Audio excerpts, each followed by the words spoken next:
All right, here's Cynthia Chandler.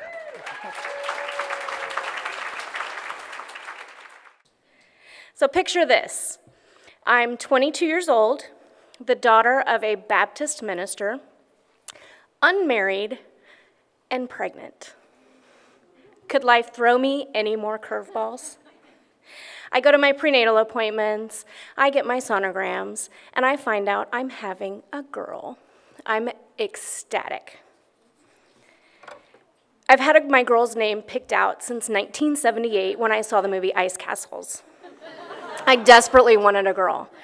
So throughout my entire pregnancy, I talked to her about all the things we were gonna do. We went shopping for pink dresses and planned parties. Don't believe the stories you hear about easy labors. I pushed for 4 solid hours. After trying every possible position you could imagine, gravity, forceps, vacuum, she finally came out. And I was exhausted, laid back on the bed. The doctor hands me my baby boy. Wait, what? It's a boy? But I was planning on a girl. I had pink dresses. We'd planned princess parties, proms, and weddings. And after the initial shock and the momentary disappointment, I was elated and fell instantly in love with my bundle of boy. So instead of playing princess and having tea parties, I was going to be roughhousing and playing baseball. I could handle that. No longer did I have my Alexis Dawn.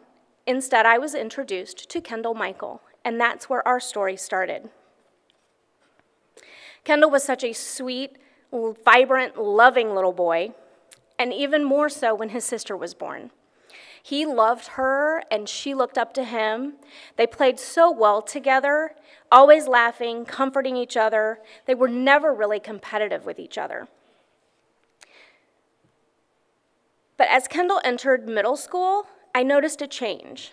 He started spending a lot more time closed in his bedroom, isolating himself from the world. And he had a sadness in his eyes. I tried not to worry, but a mother's intuition is pretty strong. I sensed there was a lot going on internally for my son. And by 8th grade, his isolation had become a lot stronger.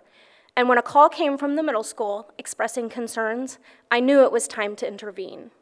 We got Kendall into counseling. Best decision ever. Kendall met with his counselor a dozen or more times, and over the course of that time, he started to really come out of his shell, come out of the darkness, and became the happy boy that he had been. He also started opening up to me again about his feelings and his fears, and he confided in me that he thought he might be gay. Here comes another curveball. Kendall didn't find himself attracted to girls, despite having had multiple girlfriends. Instead, he was attracted to guys. How do you process this? I mean, was it a phase?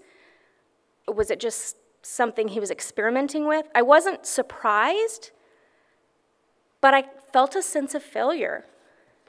What had I done wrong? Was it all the girl conversations when I was pregnant? Was it because I dropped him as a baby? Was it all the Barney he'd watched as a toddler? Had I nurtured him too much, not enough? Was I to blame? So many emotions. His freshman year, I was helping the cheerleaders decorate for vice versa dance, and he asked me to hold his phone. Of course I looked. There were texts between him and another guy expressing their feelings toward each other. It was a sudden dose of reality that this was real. As Kendall came out to his friends and classmates, I was left to wonder, what do I do? Do I call friends and family and tell them he's gay? I mean, it's not like I would call them and say, you should know Kendall's straight. Then again, being straight is expected, being gay's not. So after a lot of thought, I set out to come out as a gay mom. I wasn't really sure how to do this, so I started with my really close friends and then gradually to family. And each time in the beginning, it just felt like I was divulging a deep family secret. Each conversation got easier, though. But there was still an adjustment period. I can remember a phone call from another dad saying that his son was not allowed to hang out with Kendall anymore because that behavior wasn't accepted in their family. It wasn't appropriate, and people would talk. My heart broke for both Kendall and for his friend. I couldn't imagine turning my back on his son for being himself or denying him the same happiness that I had been privy to.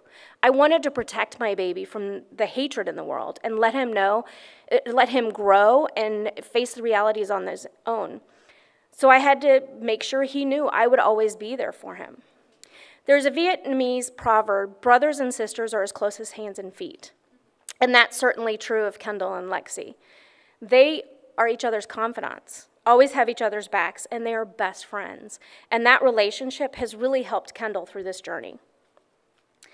And my dad, the Baptist minister, he loves Kendall unconditionally and accepts him for who he is, gay or straight.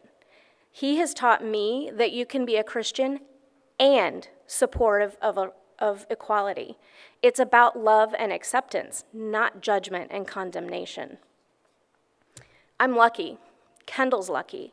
We have family and friends who put love and support above all else.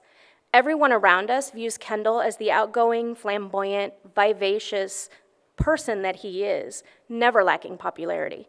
They don't see an evil sinner. They see a loving human being.